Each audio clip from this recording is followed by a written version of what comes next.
സംസ്ഥാനത്ത് സർക്കാർ ഭൂമി പതിച്ചു നൽകുന്നതിൽ വ്യാപക ക്രമക്കേടെന്ന് CAG റിപ്പോർട്ട്. മുനിസിപ്പൽ കോർപ്പറേഷൻ പരിധികളിൽ അർഹതയില്ലാത്തവർക്ക് പതിച്ചു നൽകിയത് പരിധിയില്ലാത്ത ഭൂമിയെന്നും കണ്ടെത്തൽ.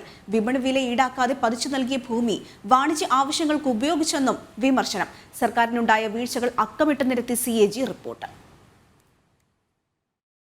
സർക്കാർ ഭൂമി പതിച്ചു നൽകുന്നതിൽ വ്യാപക ക്രമക്കേട് നടന്നതായാണ് CAGയുടെ റിപ്പോർട്ട്.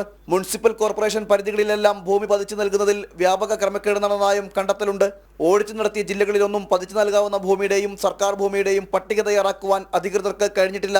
അർഹതയില്ലാത്തവർക്ക് പരിധിയില്ലാത്ത ഭൂമി പതിച്ചു നൽകിയതായും റിപ്പോർട്ടിൽ സൂചിപ്പിക്കുന്നുണ്ട്. കൂടാതെ വിപണി വില ഈടാക്കാതെ വിവിധ ഏജൻസികൾക്ക് ഭൂമി പതിച്ചു നൽകുകയും അവ വ്യാപകമായി വാണിജ്യ ആവശ്യങ്ങൾക്ക് ഉപയോഗിച്ചതായും പതിച്ചു നൽകാൻ പാടില്ലാത്ത ഭൂമി പോലും പതിച്ചു നൽകുകയും ചെയ്തുവെന്നും റിപ്പോർട്ടിൽ കുറ്റപ്പെടുന്നു.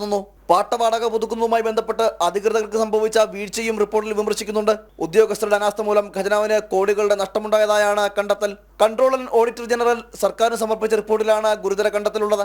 നിലവിലെ വ്യവസ്ഥയും റിപ്പോർട്ടിൽ വിമർശിക്കുന്നുണ്ട്. പതിച്ചു നൽകിയ ഭൂമി അന്യാധീനപ്പെടുന്നത് തടയാൻ യാതൊരുവിധ സംവിധാനവുമില്ലെന്നും വ്യവസ്ഥകൾ ലംഘിച്ച ഭൂമി തിരിച്ചുപിടിക്കാൻ സർക്കാരിന് കഴിഞ്ഞിട്ടില്ലെന്നും വിമർശിക്കുന്നുണ്ട്. സർക്കാരിന്റെ വീഴ്ചകൾ ഓരോന്നും അക്കമിട്ട് നിരത്തിയ റിപ്പോർട്ട് ഉദ്യോഗസ്ഥർക്കും സർക്കാരിനുമെതിരെ രൂക്ഷമായ വിമർശനം ഉയർത്തിക്കൊണ്ടാണ് അവസാനിക്കുന്നത്. ഭൂമി പതിച്ചു നൽകിയതുമായി ബന്ധപ്പെട്ട കോടതി വ്യവഹാരങ്ങളുടെ രേഖകൾ പോലും സംരക്ഷിക്കുവാൻ ഉദ്യോഗസ്ഥർക്ക് കഴിഞ്ഞില്ലെന്നുമാണ് വിമർശനം. ജനം, തിരുവനന്തപുരം.